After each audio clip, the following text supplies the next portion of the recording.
Hi, everyone. I'm Dr. Andrea McSwain, and welcome to the Feel Better, Feel Great, episode 169, Why Your Gynecologist is Wrong About Your Period. The podcast is where we stop chasing symptoms and we start trusting our rhythms. I want to remind you that this is for educational purposes only. I am a practicing physician. I do have a clinic. I do work with patients. I want you to know this information so it will make you healthier and stronger, but it is important that you receive medical care directly from a medical provider. So, with that, I want you to know something. So, I have to be honest, for years, I practiced inside a system that taught me, like other gynecologists, to say things like painful periods are normal. And that it upsets me to say that. Or PMS is just part of being a woman, right? Or even worse, I don't know if you could say that it's worse, but birth control fixes every hormone problem. Like, take this, do that. You don't have a problem, right? Your suffering isn't really my concern. And in actuality, it is exactly our concern, right? So I was concerned. I was concerned, but I didn't really have the tools. I was in a system that taught me things, but it didn't really show me how to make those changes, how to meet the person where they were, right? So I remember looking around at my colleagues and I was like, what? I cannot believe that we can't help this person. I was just befuddled. I mean, I was just like overwhelmed, right? Like, isn't that our job? It should matter that this person feels like we're helping them. I'm over and over, I heard women being told, like, go ahead and deal with your painful periods, right? I even heard PMS is in your head, right? Like, take an antidepressant or stop being so anxious. And then I was like, okay. And then of course, got a problem? Birth control. Any other problem? Birth control. Like, it was a one size fits all solution, right? And so I knew that it wasn't right. I knew that women like you deserved more. And I knew that you were being dismissed and that you were learning to not trust the messages of your body.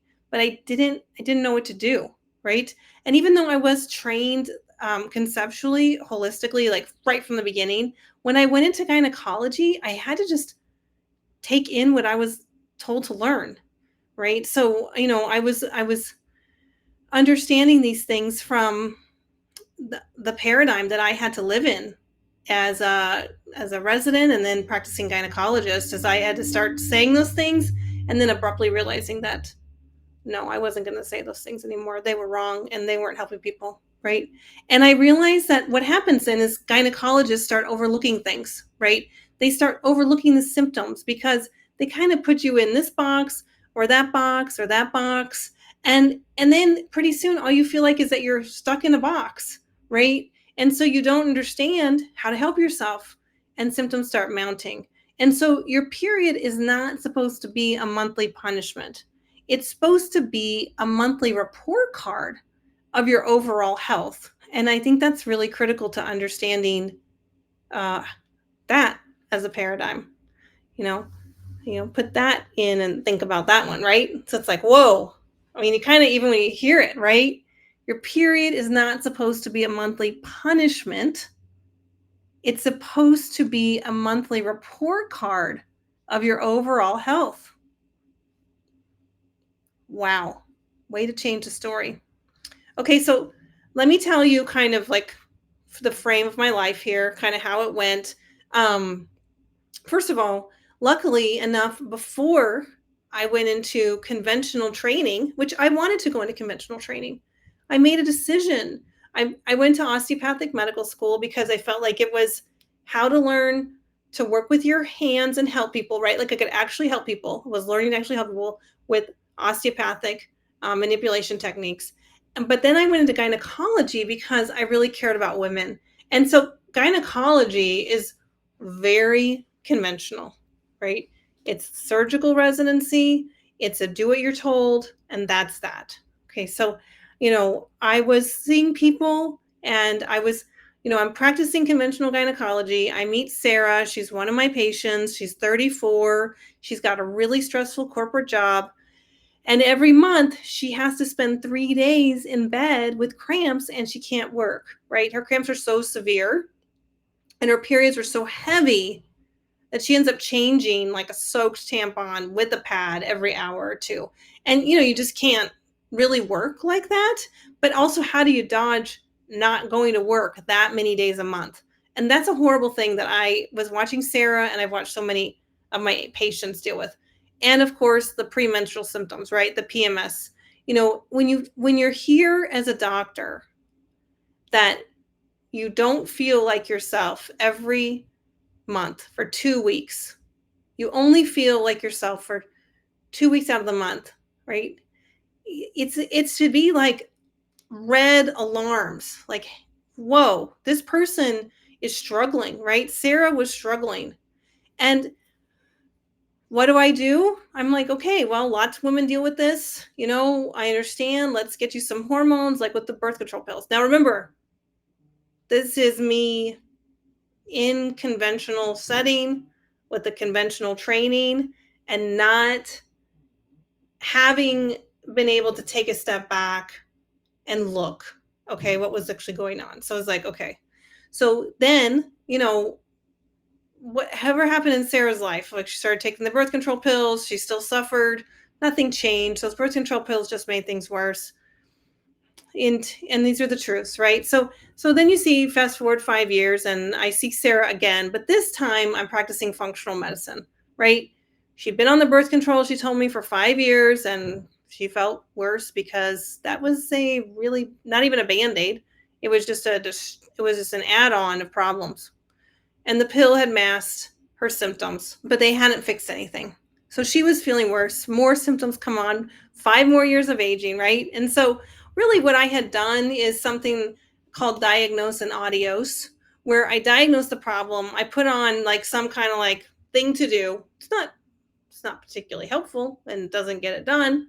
And then I'm like, see you later. That's the adios part, right? And I truly believe that approach dominates conventional medicine. They just try to beat down to that diagnosis and then they're like, okay, there's your problem. Like, it's like, well, what do I do about it? And it's like, well, you know, I found the problem. Let's get you a pill, send you on your way, and see you in 6 months. Right? But we never really get to why you're having that problem in the first place. And because you've learned now as a patient to not really trust your body, you're not really putting the symptom pieces together. You're not finding that pattern, right? And here's what your gynecologist probably didn't tell you about your period, right? It's a vital sign of being a female.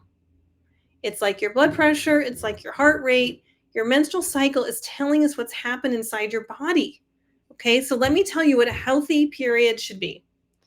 Predictable, coming about every 28 days, a little bit shorter in the winter time if you have a serious winter that you live in, and a lot shorter if you are in a drastic season area in the summer. So in really 28 days.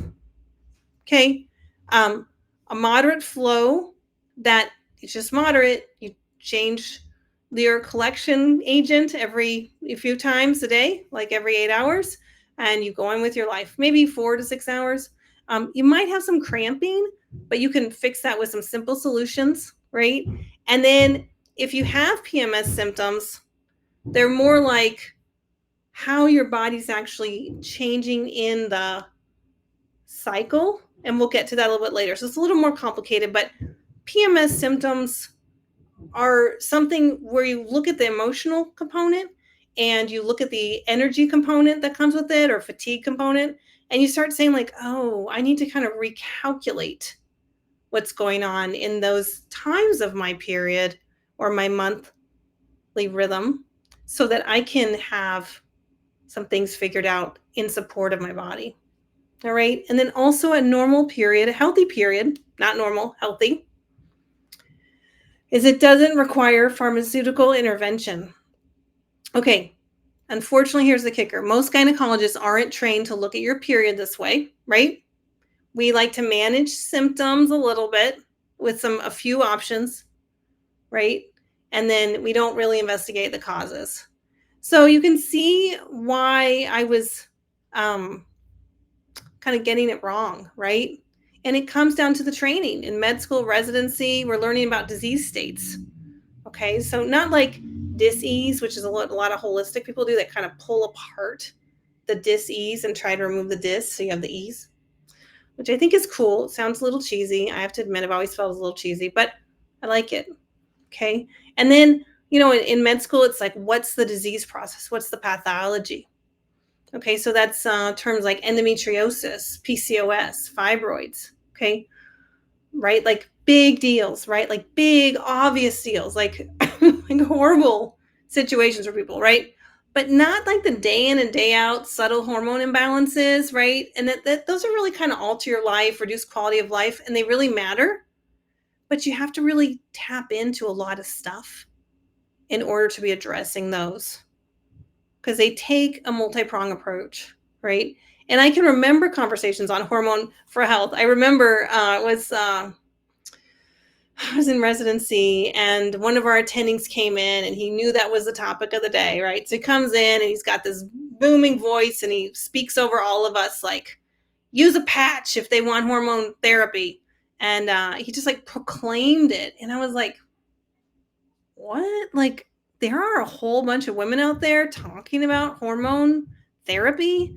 And he's saying like, bah, if they have a problem, just give them a patch and put it on them, an estradiol patch. And I'm like, well, that doesn't seem to be solving the problem. Of course, that was an unopposed proclamation, right? It wasn't like he said, like, what are your thoughts, or how would you design a treatment protocol to help someone who's struggling with premenstrual symptoms and heavy flow? And, how would you help them identify these problems better? How would you help them solve them, right? No, it was just like, it will be like this, and you will do this, and that will be it. And that will be all you offer that woman. And I was actually kind of personally angry, because I put myself in the shoes of whomever he was speaking to, like as if he was speaking to that person. And I was like, wow, I would not like it if I was being talked to that way. And I don't think that was good. It was bad. So anyway, I think that's something that was really shocking to me, and kind of took place all the time, because he was actually the only one who would talk to us about hormone therapy, and that's all he had to say. And I was like, wow, this is one of the coolest topics in the whole world, and that's all you got? I was like, wow, you're kind of missing out on something super cool that can help a lot of people. So anyway, and we're taught in med school, a lot of things. And I had a mentor who said, 50% of what you're taught in med school is right, and 50% is wrong. The only problem is you don't know which 50%. So it's like, you have to keep learning, right? So in med school, we're taught by a lot of PhDs as well, who don't have clinical experience. And then we're taught by a lot of clinicians as well. But a lot of times the PhDs would teach us about like labs, lab findings, right? And so, if you're in med school, you often hear like, these labs are normal, then they're fine, right? And normal doesn't mean optimal for sure. Actually, it just means common, because lab results are based on reference ranges, right? They're not based on optimal, just reference ranges of the people who have had those tests done. So let's say you get a thyroid test done and it's normal at 4.5. I've seen it even say normal before at 8 or 12. That is the thyroid stimulating hormone screaming to the thyroid to wake up and get work done. Okay, so if you're at 4.5, you're kind of handing it out more like an Eeyore. It's super sluggish day, super boggy, super brain fog, okay? But optimal, at least in my practice, is really close to 1.2. And again, when I talk about optimal with my patients, I still don't stay necessarily in exactly 1 to 2. You have to think about the person. But in any case, optimal is closer to 1.1 to 2 for TSH. And you want to know that, right? Or that your progesterone is normal. Let's hope you get it done on day like 21. And then if it's not high enough and it's not compared with estrogen, you're going to have PMS from hell, right? Okay, and then here's the really frustrating part. We're taught that hormone birth control is a solution to everything. And I will tell you, it is a cascade of problems, right? So, but first of all, heavy periods, birth control. Irregular cycles, birth control. Acne, birth control.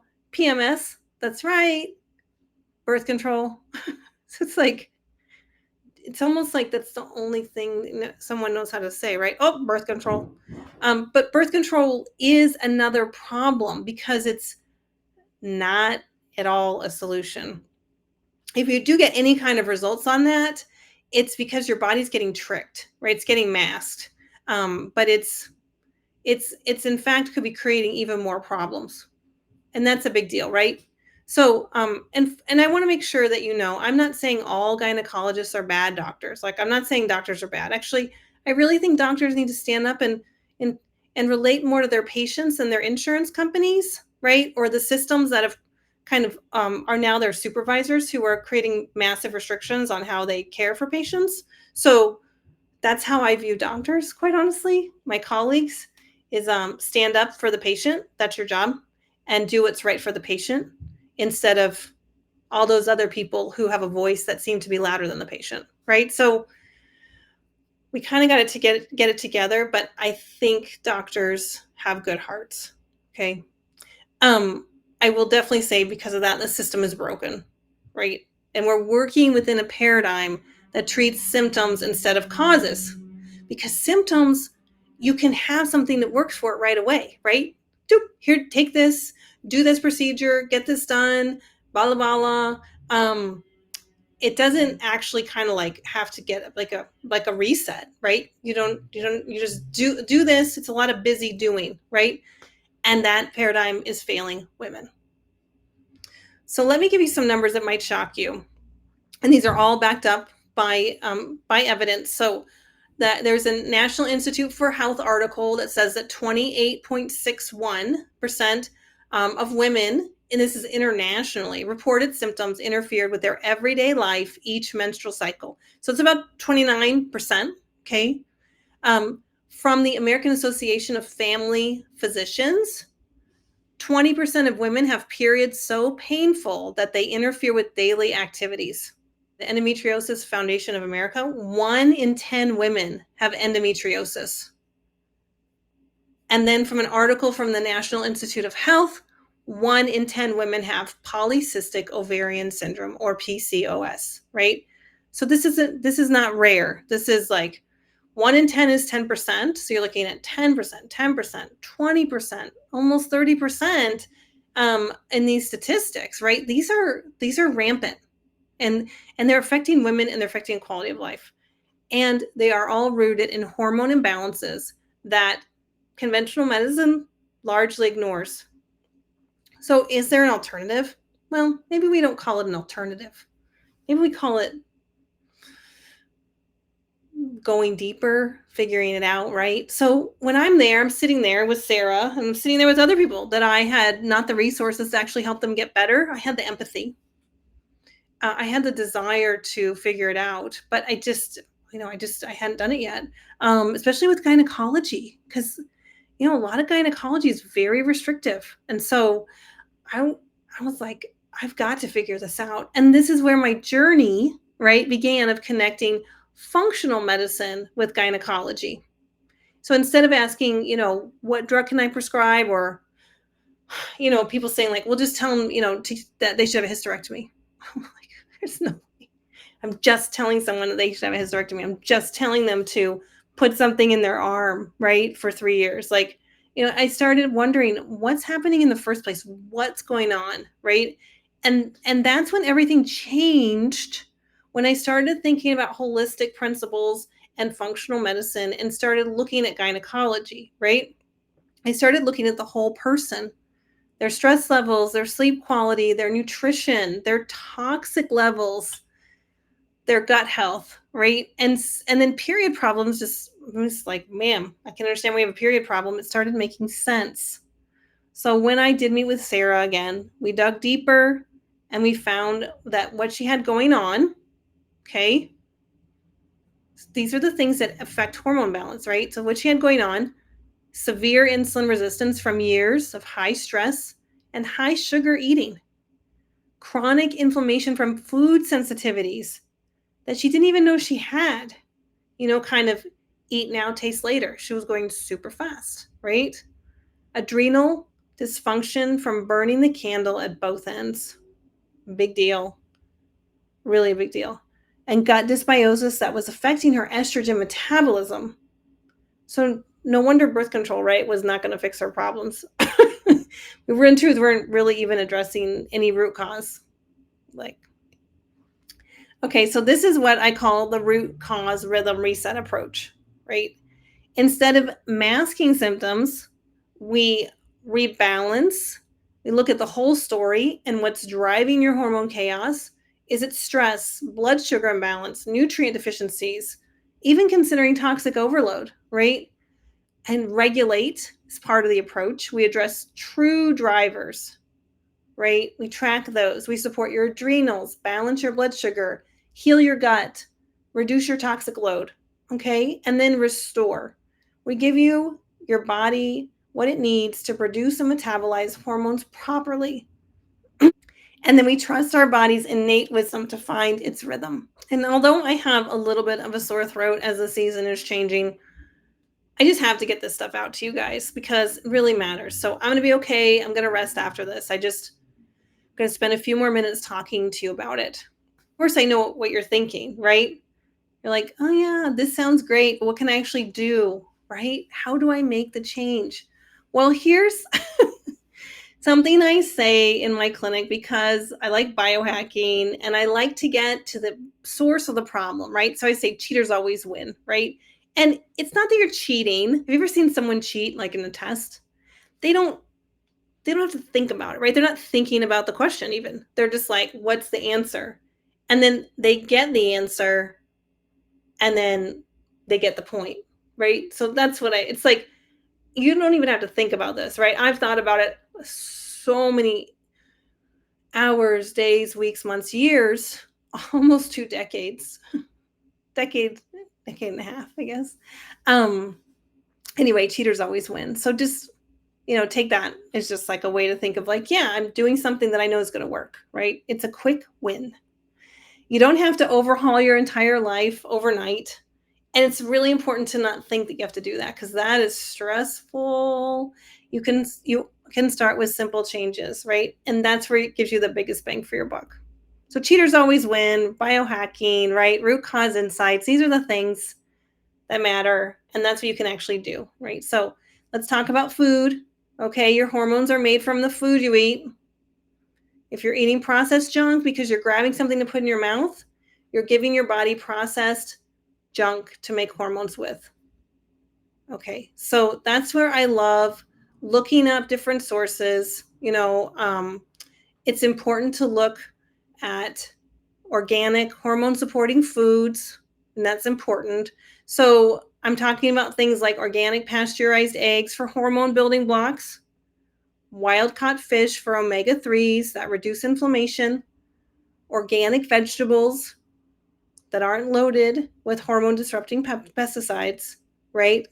Grass-fed beef that provides the cholesterol you need to make hormones. Not to mention foods high in vitamin D. Just going to say that. And so convenience is obviously a huge factor for everyone, but especially ambitious women, right? And now you can get everything delivered to your door. Now let's talk about foundational nutrition, right? Even with the best diet, most of us have nutrition gaps that affect hormone production. And that's where I use daily greens, right? So I definitely believe in food first, but supplements make things better. And it's only really when you use the right ones, right? So I love daily greens because it fills in the gap that even a great diet might miss. So it gives me the B vitamins that I need for hormone synthesis, the magnesium for stress management, and the phytonutrients for adrenal support. It's really important. Get those phytonutrients in. I drink it in the afternoon, and I recommend it to patients who want a nutrient support and a great pick-me-up. It's convenient, tastes good, and gives your body the building blocks for healthy hormone production. All right. And then your gut. Let's talk about your gut. Your gut health directly affects your hormone balance. Okay, your gut bacteria helps metabolize estrogen. And if your gut is a mess, your hormones will be too. So I recommend Optimal Probiotic in my clinic. It's definitely not a drugstore probiotic. Oh my gosh, right? And we get great results with this. It's specifically formulated with strains that support hormone metabolism. And the research behind this formation is absolutely incredible, right? So we want to make sure we support your estrogen metabolism, reduce inflammation, and support your overall gut. And for women dealing with hormone imbalance, gut health is not negotiable. Absolutely not. So again, you can use this code and it can help you get those ordered and even have a discount. Yay. Okay.